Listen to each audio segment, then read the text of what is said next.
আজকে আমরা যাব বাগেরহাটের দুইটা দর্শনীয় স্থান দেখার জন্য। একটা হলো শাহ আলীর মাজার আর একটা হলো ষাট গম্বুজ মসজিদ। তাই সকাল সকালই বেরিয়ে পড়েছিলাম আমরা যাওয়ার উদ্দেশ্যে।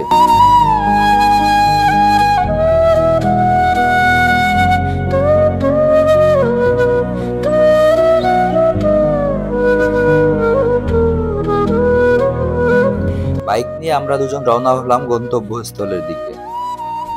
গোপালগঞ্জ থেকে বাগেরহাট যাওয়ার জন্য আমাদের প্রথমে ফকিরহাট অবধি যেতে হবে। গোপালগঞ্জ থেকে ফকিরহাট যাওয়ার জন্য আমাদের আনুমানিক 30 থেকে 40 মিনিট সময় লাগতে পারে।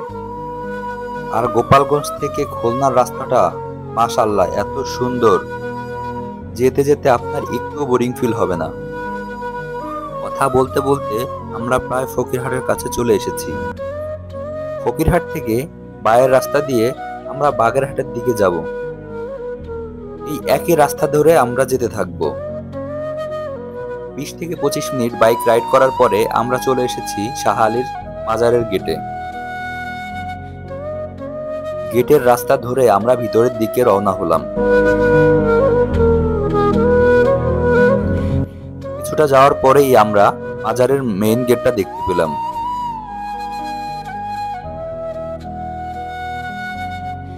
মাজারের পাশ দিয়ে আমরা আমাদের বাইকটা নিয়ে মাজারের পেছনে চলে গেলাম পুকুরের কাছে। মাজারে আসলে দেখার মতো তেমন কিছুই নেই। যদি আপনার কোনো মানত থাকে তাহলে সেটা নিয়ে আসতে পারেন। মাজারের পাশেই ছিল সেই পুকুরটা। এই পুকুরে দুইটা কুমির ছিল, যার একটা মারা গিয়েছে আর একটাও ওরকম ভাবে দেখা যায় না। আমরা কিছু সময় ঘোরাঘুরি করলাম, একটু বিশ্রাম নিলাম এবং কয়েকটা ছবি তুললাম।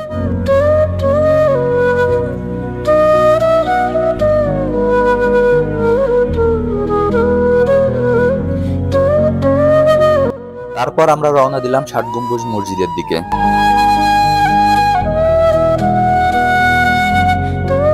মাজারের গেট থেকে বেরিয়ে হাতের বায়ে কিছুটা আসলেই ষাট গম্বুজ মসজিদ।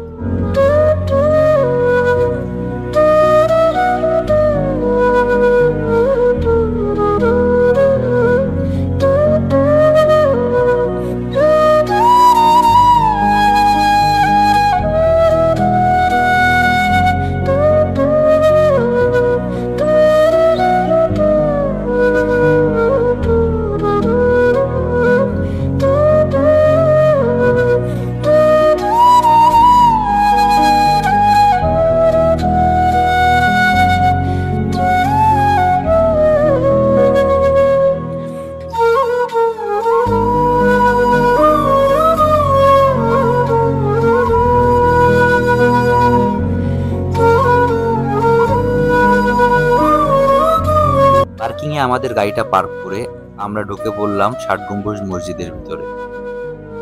সত্যি বলতে জায়গাটা অনেক সুন্দর, চারিদিকে শুধু সবুজ আর সবুজ। মসজিদের ভিতর ঢুকতে হলে টিকিট কাটতে হয়, প্রতিজনের জন্য 30 টাকা করে। আজকে শুক্রবার ছিল, তাই অনেক মানুষ আসছিল। জায়গাটা অনেক পরিষ্কার পরিচ্ছন্ন, কোথাও কোনো ময়লা খুঁজে পাবেন না। মসজিদটাও দেখতে মাশাআল্লাহ খুবই সুন্দর ছিল, চারপাশে অনেক জায়গা ছিল। আমরা ঘুরে ঘুরে চারপাশ থেকে মসজিদের ভিডিও নিচ্ছিলাম।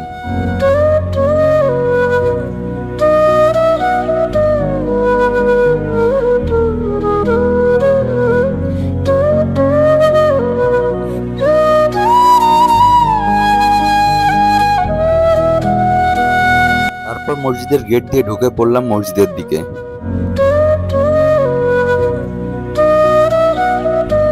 তারপর আমরা নামাজ পড়ার উদ্দেশ্যে ওযু করে মসজিদের ভিতর ঢুকে পড়লাম। সত্যি বলতে কোনো এয়ার কন্ডিশনার এবং ফ্যান ছাড়া মসজিদের ভিতরটা এত ঠান্ডা ছিল যা কল্পনার বাইরে। নামাজ শেষ করার পরে আমরা মসজিদের পেছনে পুকুরটার কাছে গিয়েছিলাম, যেখানেও ছবি তোলার মতো অনেক জায়গা ছিল। তারপরে কিছু সময় ঘোরাঘুরি করার পরে কিছু ছবি এবং ভিডিও ধারণ করে আমরা বাইরে বেরিয়ে এলাম। মসজিদের সামনে আমরা হোটেলে গিয়েছিলাম খাবার খাওয়ার জন্য, কিন্তু এখানের খাবারের মান একটু ভালো না। কোনো মতে খেয়ে বেরিয়ে আসছি। তারপরে আমরা আমাদের বাসার উদ্দেশ্যে আবার রওনা হলাম। এত সময় সঙ্গে থাকার জন্য ধন্যবাদ। পরবর্তী ভিডিওটি দেখার জন্য লাইক, কমেন্ট এন্ড সাবস্ক্রাইব করতে ভুলবেন না।